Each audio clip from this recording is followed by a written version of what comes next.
Welcome to Sports Geek Throwback. Here's your host, the sports geek himself, Sean Callanan. G'day, I am Sean Callanan from Sports Geek, and welcome to Sports Geek Throwback, where I pick out the best bits from the Sports Geek podcast archive. For this week's Sports Geek Throwback, I go back to episode 248 with Ben Clink, published back in September 2019. Ben is the head of customer and digital at the South Sydney Rabbitohs and continues to lead the digital transformation there. Remember, if you need help with your digital, marketing or sponsorship teams, please get in touch. That's what we do, applying the digital to dollars process to help your team build revenue. In this throwback episode, Ben and I discuss developing a robust process to ensure sponsorship sales integrate digital assets and campaigns. Working on the process actually helped shape the foundations of digital to dollars. Remember, you can listen to this full episode at sportsgeekhq.com/248. Enjoy. And what I look for in those kind of workshops are those light bulbs, right? And I thought there was a lot of them happened today of having them understand, when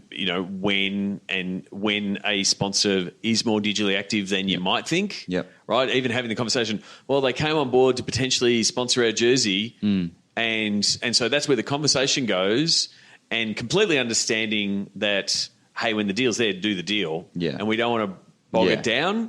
And so it's like, cool, we don't want to bog it down either, but how do we start framing to the sponsor, well, this is what the digital solution might look like as part of the deal. Because I think the type of, deal structure, if we want to put it, is pretty common in sport. Hey, we're going to do this deal. It's going to have jersey, it's going to have hospitality, and it's going to have digital, and it's a budget for digital.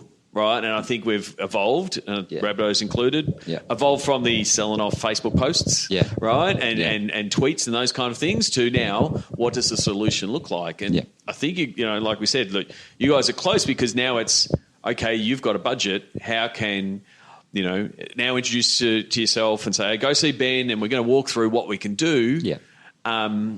And, figure out what the solution is. I think that comes from obviously the growing demand coming out of partners. They've got an increased expectation about what they get. I mean, that structure that you spoke about in terms of digital allowance, at least in our experience, mostly came from, a display and media. It's we know that we can drive this traffic through the site, you apply a rate card, it's as simple as that, but increasingly, partners are coming to us for, much more bespoke sort of outcomes, and they're, like I said, there's a varying degree, I suppose, of sort of digital sophistication in the businesses that we work with, but obviously increasingly they're, much more technically savvy than they were a couple of years ago, right? So with that comes an increased expectation, and and that probably has been some of the things that have happened, I suppose, internally with us as well, with our partnerships team, is the fact that we've been able to get in and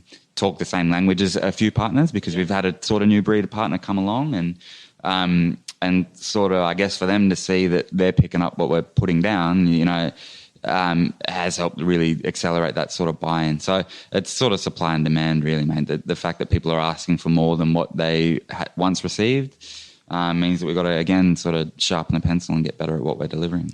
Yeah, and one of the ones that we sort of broke down and had a look at was a really common scenario, and it was, the deal got done, and hey, you want to do something, and what's this longer term thing, and then you have the sponsor that goes, cool, here's the stuff. Hey, here's a great site. We built it, send some traffic to it, and, we're all hunky-dory. And in the post-mortem of it, it was like, how can we do this better? Like, does this match with what we can do? Can we deliver it? What do we need to do beforehand?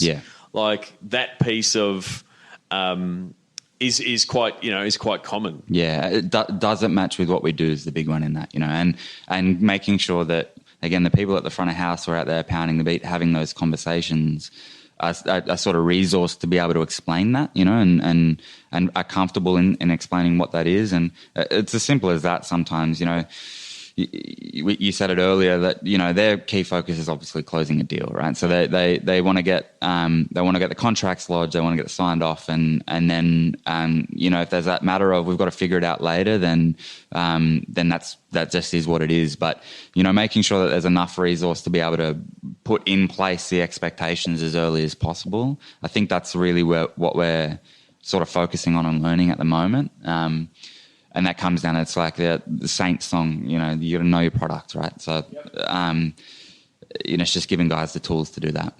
And, you know, I guess it was reticence is the wrong word, but like you don't want your sales guys to have to say no. Yeah. Right? Yeah. But you want your sales guys to be able to say not that way, but we've got an alternative. Absolutely. And I think that's the bit that I think we had a really good conversation of. It's like, oh, we know that won't work, but we actually don't know the language to go back to them to say, no, we've got a better way. Yeah. And because you do. Like you've got, we've got case studies of doing this and this and this. Yeah. And I think sort of putting more structure around that to say, oh, great, hey, this is what we're going to do. We're going to warm up the crowd. We're going to do some of this stuff because our guys do some killer content in this space, and, you know, and then also widen what success looks like. Yeah. For right? sure. Because again, for the one that we looked at, it was eventually, you know, conversions. Yep. And if you're only graded on conversions, Yeah. it's a tough business. 100%. I mean, it's you know, trying to have that conversation about the fact that it is a process to get to those outcomes. I mean, you know, we like, I feel like, you know, again, with the South's audience, you know, Rabbitoh's audience had a hugely passionate group of people, right? Like you know, talk about you know, a mad South fan will say, well, that's the only kind, really, you know? And so my experience with that is if they genuinely have a feeling that you're in the tent, you're one of them, you're in that group as a brand, they're, you know, advocacy doesn't even really cover it. You know what I mean? They're hugely passionate about those things as well. And it's just, how do we, you know, explain that to a new partner to say, I know that's what you want. You know, you want to be here and you want to be, we're giving you a ticket to the club. We're pulling back the velvet rope. Yeah. But you've just turned up to the club. Yeah, that's right. Right? You're just here. Yeah. And so if you're just here, our fans don't know you yet. Yep. Let us introduce you to as many as possible. Yeah. Right? And then that's about, cool. So part of your success is how many people haven't been engaged. Yeah. Because that's what we're doing well. How many people have seen it. Yep. And all of those kind of things. And so you're just broadening the conversation for both digital, for the sponsorship guys, for everyone to go, we all had a win. Yeah, for sure.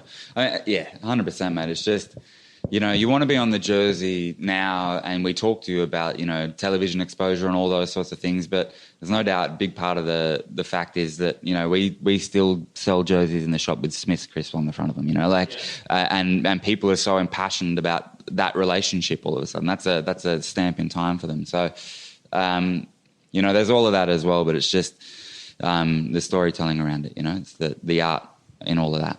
And that's what we did discuss, because there's so many partners, sponsors, marketers that are using digital so well. Yeah. Right. And using Google, using Facebook, optimizing, but, you know, at insane levels, got, you know, performance marketers.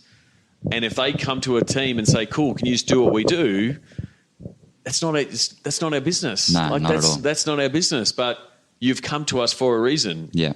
It's about being in the tent. It's about associating with the tent. So, yes, we can do some of that, but that's not our core business. Yeah, it's almost like, you know, the relationship that you have with a sports team as a genuine fan is insane in the first place. You know what I mean? It doesn't make any sense. And, you know, we can, you know, I suppose we can offer a bit of that. You know what I mean? We can offer a bit of that relationship, and it's not something that you can buy in many places, I suppose. So, but yeah, it takes investment, and it takes some time to get to those points. And people, you know, obviously, you know, would rather be able to get to the finish line immediately, I suppose. But you know, you can get there. You got to run the race first. And that's part of the conversation that was on today to say, you know, the value and the IP value, effectively, of being associated with the Rabbitohs. Yeah. And especially knowing all of the different social channels, because if you're running social for a bank or a car manufacturer, like, it's tough work, Yeah. right? And that's why, so they aren't coming for the big number. Yep. They aren't going, oh, you got all those Facebook numbers. They go, wow, they're still getting people liking their stuff. Yeah. They're still getting love hearts. They're still getting, ha-has. Yeah. How are they doing that? Yeah.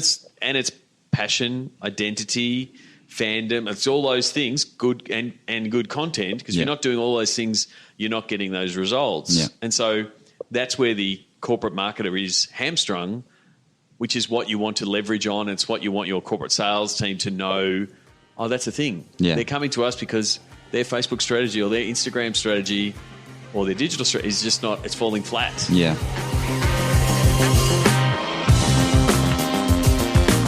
If you like this Sports Geek Throwback episode, please check out the full episode at sportsgeekhq.com. Please share Sports Geek with your sports business colleagues. We appreciate you sharing. We love working with podcast listeners. Please get in touch so we can help your team. Go to sportsgeekhq.com/phone call.